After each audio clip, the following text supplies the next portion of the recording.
Here on the Sunbet side, we've got the winner of the World Cup betting on the side. We've got 11-10 New Zealand, Ireland 7-2, England 8-1, South Africa 9-1. I'll just expand that a little bit, and let's see what else we got here. I haven't really looked too much further down the list. 12-1 Australia, 14-1 Wales, and you can get 22-1 and better the balance. Certainly, it is hard to look past probably any one of the top 5 or 6 teams winning, but I think it's fair to say it's also the sort of tournament where anybody can perhaps beat anybody on the day as well. So it's going to be quite interesting that. Let's go down to the groups now, and I just need to have a look at how to get there at this point on the site. We'll scan down. We've gone into Group A. Well, let me just, sorry, I haven't navigated this. And here we go. We've got the groups on the side here. So if I look at, we have run through this. We've got Ireland 1-4, Scotland 7-2, Japan 20-1. And any other qualifier, 50-1. Interesting way of putting it. But certainly, I don't see any value there. Maybe closer to the time if the 1-4 Ireland's still around, I might get involved. But really what you're looking at is the Ireland v Scotland match. And you've got to be asking yourself, is it worth taking a 25% return 9 months out? You might actually be able to get it involved in the stock market and get more. So unless I was really adding that onto a multiple of some sort, I wouldn't be getting involved in that one. I'm just going to pop back. I see Henrik has joined us now. Henrik, good to see you back on the line with the phone. Let's give the sound a go there before we move into Group B. Are you with us? Yes, Brent. I hope it's better now. The phone should be better. I've never had problems with the phone really, so yeah, I hope it's better. Does it sound better on your side? Yes, it sounds much better as well on my side. Let's move on to Group B. Henrik, I'm going to continue sharing my screen. Can you see it at the moment? Yes, I can see your screen. Okay. So we've got New Zealand here 1-10. I think you can get 1-8 about them winning the group. South Africa, that's I think the biggest price I've seen about the group. 5-1 South Africa to win and 100-1 any other qualifier. Once again, Group B, Henrik, we've got a match race between New Zealand and South Africa. And New Zealand are heavily favoured. And I'd have to ask, are South Africa going to be as big as 5-1 when these sides meet? Yeah, I don't think they'll be that big. This one also caught my eye. Like you say, for a match price, they won't be 5-1, but it's going to be difficult to see New Zealand in the World Cup being upset. Now, South Africa, they've shown signs of improving, and I liked what Rassie is doing, but I still got New Zealand to take the group, and it's their first game, if I'm correct. They're playing each other the first game of the group. New Zealand, they're going to be up for this one. They're going to be ready. I can't see South Africa beating them, so I've got New Zealand to top the group and South Africa to come second. Will you be taking 5-1 on South Africa? I would say that it's not a bad price. I don't think I'm going to get involved in it at this stage because, like you, I actually do think that New Zealand will probably top the group. But I do think that price of 5-1 is very attractive there at Sunbet, as if you're looking for pure value, because I can't see them starting as big as 5-1 to win that game. Of course, I am saying there are no other teams that can be factors in this group. Italy are in the group as well. I mean, we mustn't forget that South Africa lost to Japan in the last World Cup. So perhaps it's premature of us to write that off. Anything else, I suppose, can happen. But yeah, probably best to leave the group betting for this one at this stage. Yeah, I agree. Right, let's move on to Pool C then. I'll stay on the Sunbet side. We've got England here, firm favourites at 11-20. It's basically a 3-horse race, this group. Certainly, if you could look at it this way, 3 teams probably vying for 2 places. The other teams being France, who are 5-2 to win the group, and Argentina at 4-1. And Henrik, this is without doubt for me the toughest group. I mean, it's not inconceivable that a team like England could fail to qualify, although highly unlikely. Yeah, this is definitely the group of death. All 3 of these teams, any one of them can miss out. Yeah. I think England should do enough to qualify, to top the pool as well, and then it's between France and Argentina, and both those teams are a bit erratic, especially the French. I've got the French to equip the Argentines. The Argentines, they didn't impress me in the Fiat Tour, although they were pretty good earlier in the year. But yeah, like you say, anything can happen here, and I definitely won't be putting big money on any of these teams to either qualify or to top the group. But yeah, I've got England first, France second. Yeah, same as me. I've got no difference from you there. Moving on to Pool D, which to me certainly looks like the easiest pool in the sense that I can't see anyone other than Australia and Wales qualifying, but perhaps also at the same time, Henrik, the weakest pool. Yes, I agree with that, Brent. And also, this is the one where the one is going to top. I think between Australia and Wales, it's a tough choice. I've got Wales to top the group and Australia to come second, but this is a really tough one. Wales for me, the bit of value in the outright betting as well, but we'll get to that. Okay, yeah, we'll have a look at the outright betting. I know, I mean, Oracle couldn't join us, but there's no doubt in my mind he'd be taking the 23-20 Wales to win the group there, because we know how much, what he thinks of Australia and in particular Checker. Yeah, he hates them, and he thinks they're rubbish. Well, you can't really argue. You have to agree with him on that. They have been bad the last year and a half. But the last World Cup they were really good. So we'll have to see what Checker can do. Maybe he can right the ship still. But I think Wales can beat them for the group. Yeah, I must say, I think so too. I actually think if that price, I won't be taking it now. Once again, I'm not really gonna jump in early. I prefer to get maybe a bit of an outright interest at this stage. But I think if that price is sort of still available leading into the World Cup, I might well take that or include it in a multiple, because I do think that Wales are perhaps stronger than Australia. I'm expecting Wales to top the group. And Hendrik, so if we could sum up the group stages, there's nothing probably jumping out at us from a betting point of view. The 5-1 South Africa looks like a bit of value, perhaps the 23-20 Wales. The South Africa just purely in terms of betting price terms, but we neither of us particularly like them. And Wales maybe 23-20. But nothing really there in the group stages. So we can let's move to the road to the final. Yes. And the first potential quarterfinal we got is the winner of Group C versus the runner-up of Group D. How do you see this? Yeah, so I've got England to top Group C and France second, and then Pool D, Australia second and Wales first. So I've got Wales and France in the one quarterfinal, and then England and Australia in the other quarterfinal. Okay. So that's and then the other two pools, Pool A and B. I've got this Ireland first, Scotland second, and then Ireland will meet the runners-up of Pool D, which I got as South Africa. So that's a tough quarterfinal. That's probably the biggest of all the quarterfinals. And then New Zealand and Scotland in the other quarterfinal. Yeah, we've got it exactly the same. I mean, it's always interesting going into these World Cups. It looks so easy on paper, and you've got to think somewhere along the line there's going to be an upset or something like that to throw things out. But I've read it exactly the same as you, Henrik. And I think Ireland against South Africa. And I've certainly been thinking, Ireland have got a very tough draw in the sense that, yes, they're going to top their group most likely, but then they've got to play South Africa or New Zealand. But I wonder, given how competitive the Northern Hemisphere is and how strong they are, I wonder if perhaps it actually isn't such a bad draw for Ireland, because you'd have to fancy them to beat the Springboks, certainly on everything we've seen over the last 2 years or so. And in that case, they maybe landed even perhaps on the slightly softer side of the draw, because, of course, they won't have to play New Zealand till the final. Yes, exactly like you said. They play each other so much in the Six Nations, and the players play each other domestically, so they know each other so good. And they've done well against the Southern Hemisphere sides at the end of year tour. So, yeah, I think, like you say, it looks like a very tough draw, but it might be a blessing in disguise for them, not facing the Northern Hemisphere side, and then only be getting New Zealand in the final. So, yeah, we'll have to see how it works out. Like you just said now as well, there can be, like, it looks easy on paper, but anything can happen in the World Cup.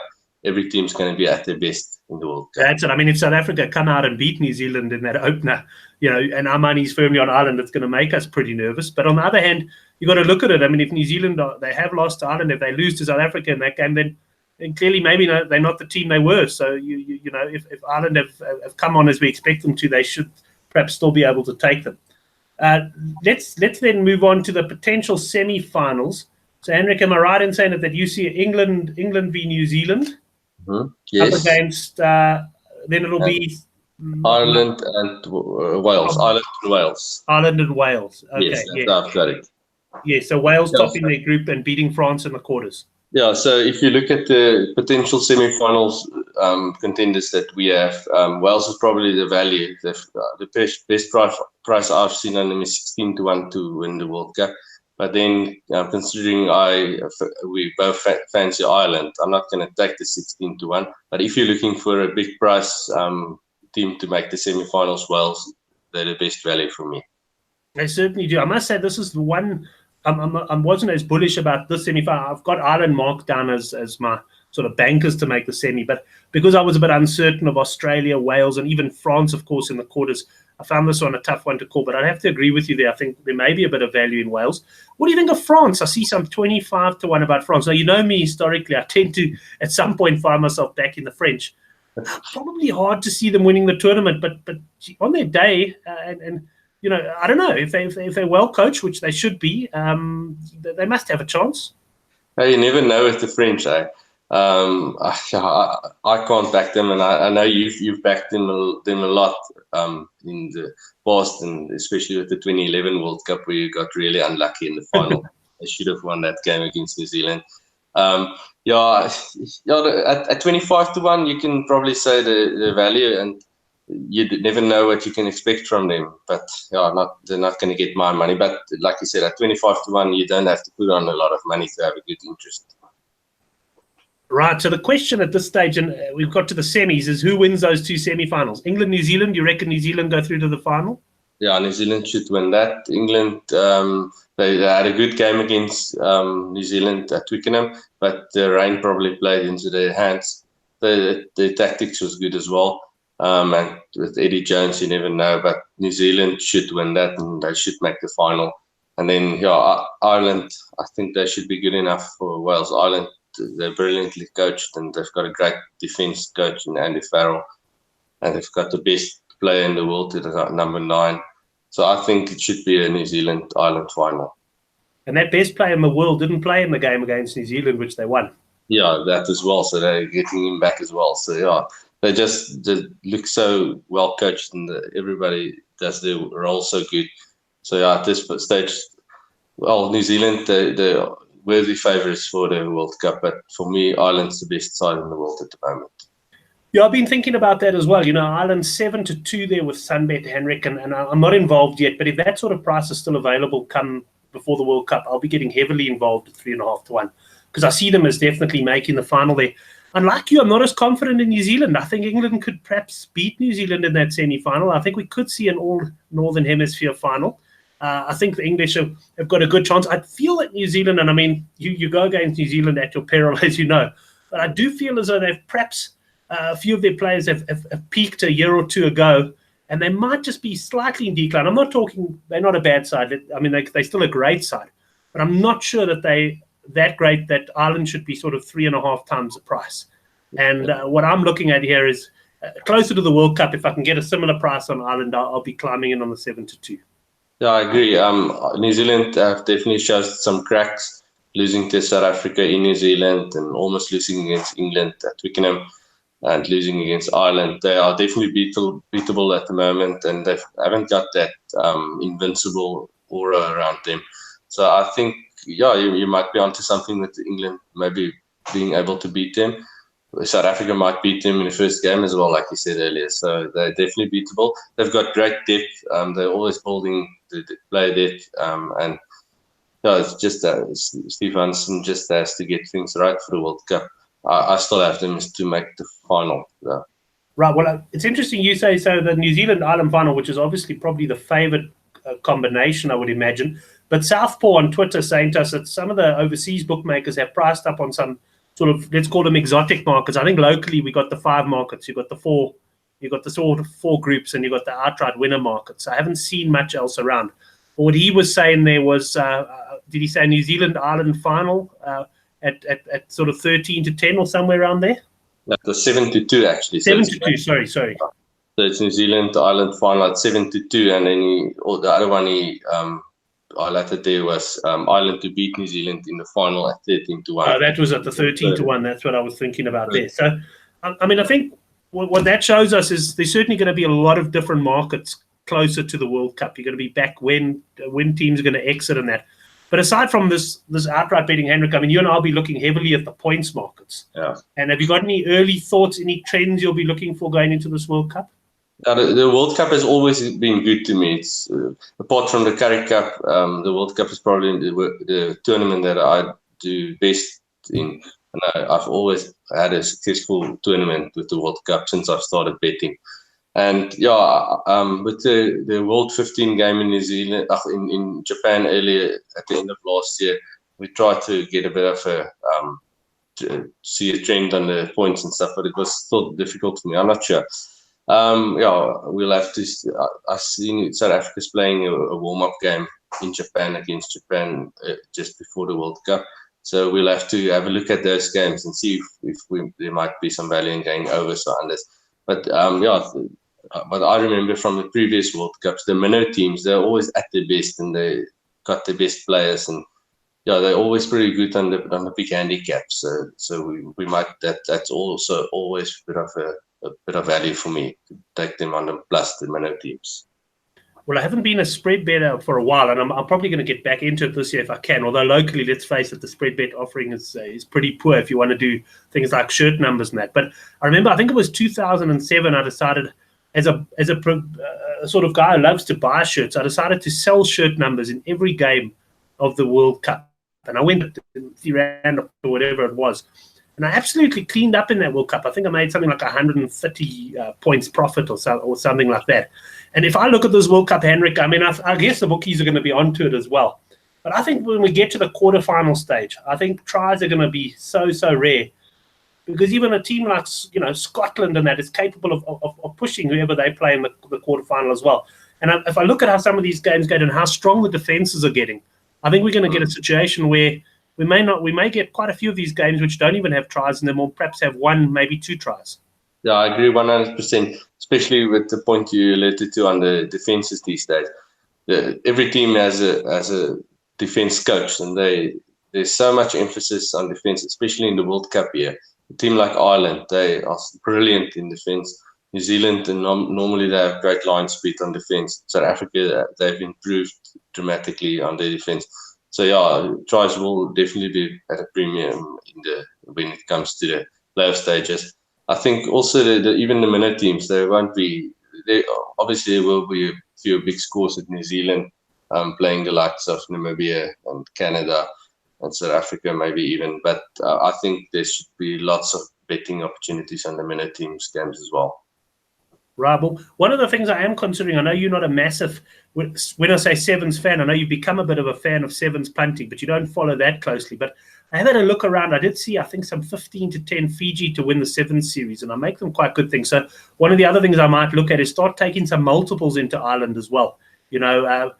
7-2 Ireland, 15-10. What are we looking at there? Probably around about 10-1 the double or something like that off the top of my head. My maths suddenly deserting me there. But I might be looking for some doubles, and that's often a nice way to build a book going into the World Cup. Is it the sort of thing you do, or do you rather just want to have your money straight up? No, I also do that, Brent. I also look at ways to boost the price a bit.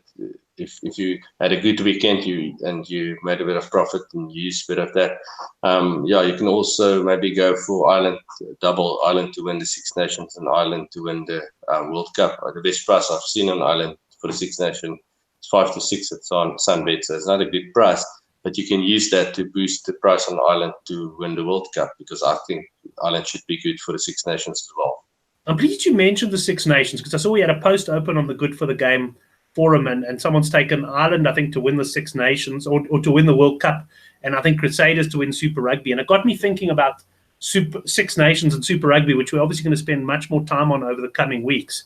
But are the teams going to give it their all? I mean, they're going to give their all in every game, but is a guy like the Ireland coach Schmidt going to maybe take a view of running with a wider range of players? Could we see an upset in the Six Nations, or do you think there's no looking past the Irish?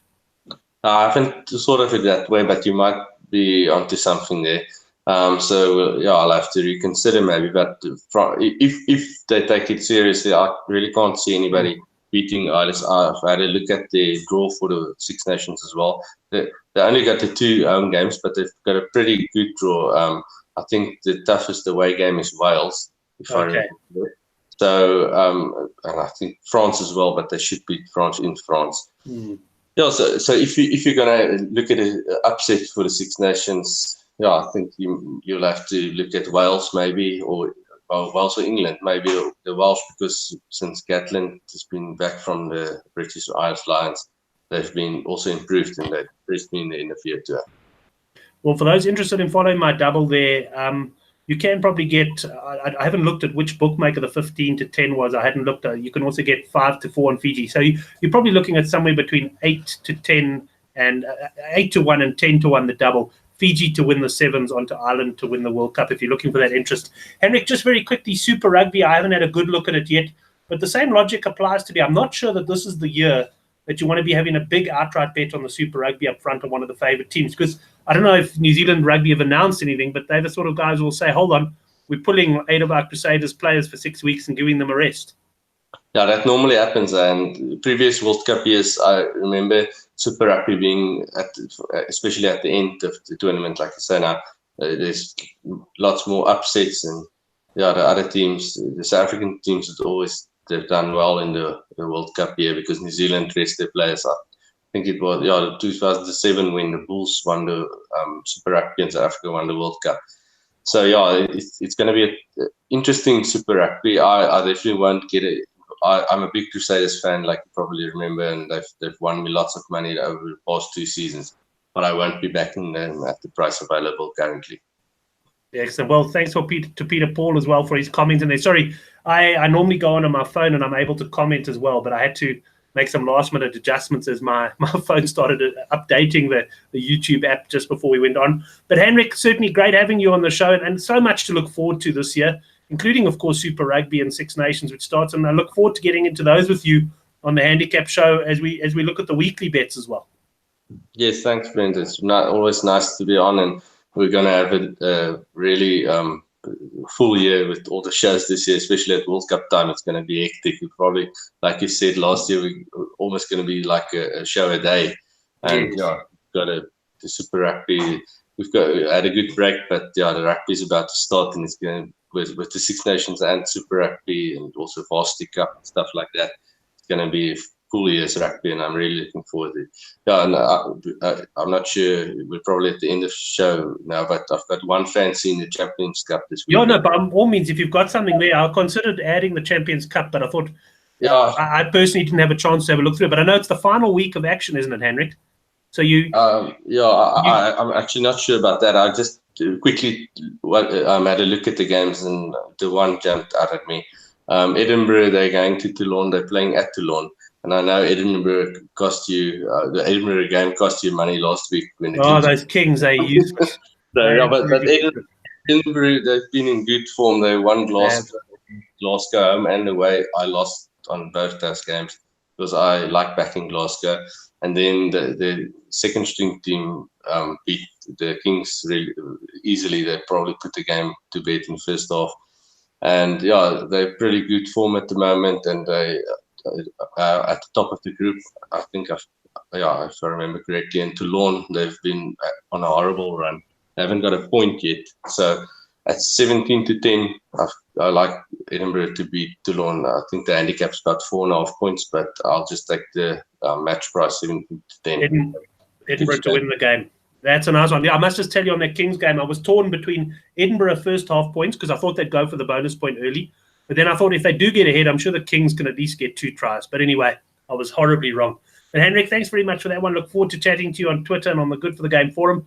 And all the best for the punting year ahead. Thank you, Brent. Always nice to be on the show. And I look forward to this year, and all the best for you as well and all the viewers. Thanks very much. Yeah, I'm sure we'll have a lot of guests on the show, including, of course, the likes of Couch Critic, Oracle Rugby, Sean Nicholas, as we go through. But thanks for joining us, those who did come on live for the first broadcast. This one certainly will hold its value for a while. I can't see the prices changing too much. And just a reminder that you can subscribe to this channel and join us on the Good for the Game forum. Thanks very much for watching, and we'll catch you 9 o'clock next week, Thursday, for the next edition of the Handicap.